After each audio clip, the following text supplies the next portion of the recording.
The information is dizzying. Do you realize that I saw yesterday two different graphs. Chris Wallace played a graph or put out a slide on Fox News Sunday that showed all the cases in New York going up. All the cases in the country going up. And New York was kind of flat, but everything else is going up. I saw another graph an hour later on another network showing cases going down. It's unbelievable. You don't even know, you can't even keep track of where we are as we battle this deadly virus. Just a few minutes ago, the mayor of New York City, Bill de Blasio, said the reopening of New York could begin in June if coronavirus-related hospitalizations and other statistics continue to trend downward. He said, June is when we're potentially going to be able to make some real changes if we continue our progress. So I don't know, I guess they're making progress in New York. I mean, it's tough to swallow when you saw that grim milestone that they hit over the weekend. Over 20,000 New Yorkers have died from coronavirus. You think of 20,000 lives lost in just a matter of weeks. And we should never let our guard down. And I know that people get mad at me or I make you crazy when I talk about keeping our guard up. We must. I agree with the administration, with the government, with the president. Got to keep our guard up. And yes, we do have to figure out how to restart the economy. I love how everybody's acting surprised at the historic unemployment, lowest since the Depression. Well, of course, we shut the country down. We told everybody to stay home. And we've done it for weeks and weeks. Steve Mnuchin, speaking of Chris Wallace and Fox News Sunday, with a wide-ranging interview with Chris, he pointed out the very obvious observation that we're going to do incredible, permanent, lasting damage to this country if we don't reopen soon. Chris, if we do this carefully, working with the governors, I don't think there's a considerable risk. Matter of fact, I think there's a considerable risk of not reopening. You're talking about what would be permanent economic damage to the American public, and we're going to reopen in a very thoughtful way that gets people back to work safely, that has them social distance. As I said, I was walking around a little bit and getting a lot of fresh air in St. Petersburg, Florida over the weekend. And you could see people just sort of feeling kind of liberated, walking around.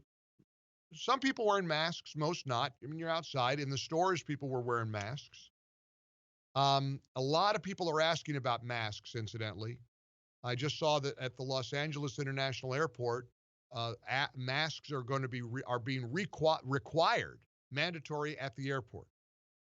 There's going to be a lot of places you have to understand if you want to engage in life. I mean, I don't know what it's going to look like 3 to 6 months from now, but I truly do believe there's going to be a lot of demand for masks, and there should be. I'm sorry, I don't know that you're making any points to proudly not wear a mask if you're in a group of other people. I would ask you to at least consider people who are vulnerable. They want to go out too. And they want to have a feeling of safety and security. Is there something wrong with my thinking on this? A couple of weeks ago, I said that on the air. I said, I'm going to wear a mask if I'm in an enclosed area or inside with a lot of people. People started screaming at me, yelling. I was, being a baby. What am I doing? I think that makes a lot of sense. Obviously, we do understand enough, I think, about the science to know that the mask is to keep you, if you're asymptomatic, from giving the virus to somebody else. And, I truly believe with all of my heart that it is making a difference to do the social distancing. It is making a difference, but it's gotten so wrapped around the spokes in terms of data that we can't even trust and a narrative we can't even believe. And it's really, really a little bit discouraging. Last week, I introduced you to giving masks. Because of your purchases, they've already donated over 1,100 face masks to hospitals in need. This is a great formula because, listen, If you are in high risk, if you are vulnerable, if you want to wear a mask because you want to fly somewhere, you know you're going to probably be wearing a mask on a plane, or you need to wear a mask at work, you can get one from givingmasks.com/Mike. I want to tell you about this great site and this great company we've partnered with. Giving Masks sells European certified FFP2 respirators and surgical masks. And they have a third-party team that's auditing factory quality. Now listen to this. There's a reason that they're called Giving Masks. For every box of masks that you buy, they donate masks to frontline workers in need. We chose New York Presbyterian Hospital. New York has, of course, been in the epicenter, and I absolutely believe with all of my heart that that these frontline workers are heroes. These hospitals, nurses, nursing assistants, all of them. If you go to givingmasks.com/Mike, for every order you make, they're going to donate a mask to the heroes at New York Presbyterian Hospital. So let's flood them with new equipment, new PPE. And order masks for yourself, for your loved ones, for your family. You can order at givingmasks.com/Mike. Feel good about the protection that you're providing, and keeping people safe, keeping people give them a degree of comfort level. And there's a great way to get your masks because, again, they're going to donate masks to first responders, hospital workers with every order you make. Givingmasks.com/Mike. You could also text the keyword mask to 1-800-655-6453, and we'll send you back the link to this great site. So just text the keyword mask to 1-800-655-6453. And again, I know it's a contentious issue. I mean, people frustrated, better wear a mask. It better not be mandatory. I'm worried about the tracing ambassadors. A lot of my colleagues and friends of mine are all excited about tracing, and I don't know what that looks like.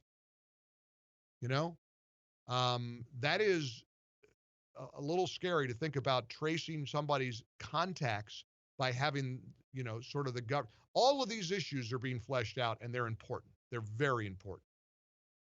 But in the meantime, the fact of the matter is you could do kind of a double whammy here. Order masks for yourself, for your family, for your friends, your loved ones, and for every order you place, they're going to donate a mask to the heroes at New York Presbyterian Hospital. Go to givingmasks.com/Mike, givingmasks.com/Mike, or you could, and I'm sorry, I said the keyword is masks. It's mask. My bad.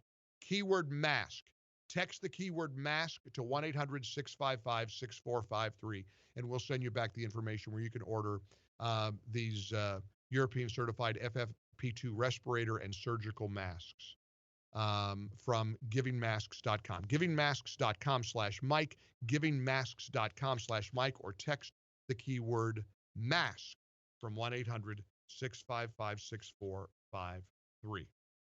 800-655-Mike, 18 minutes before the hour here in the ReliefFactor.com studios.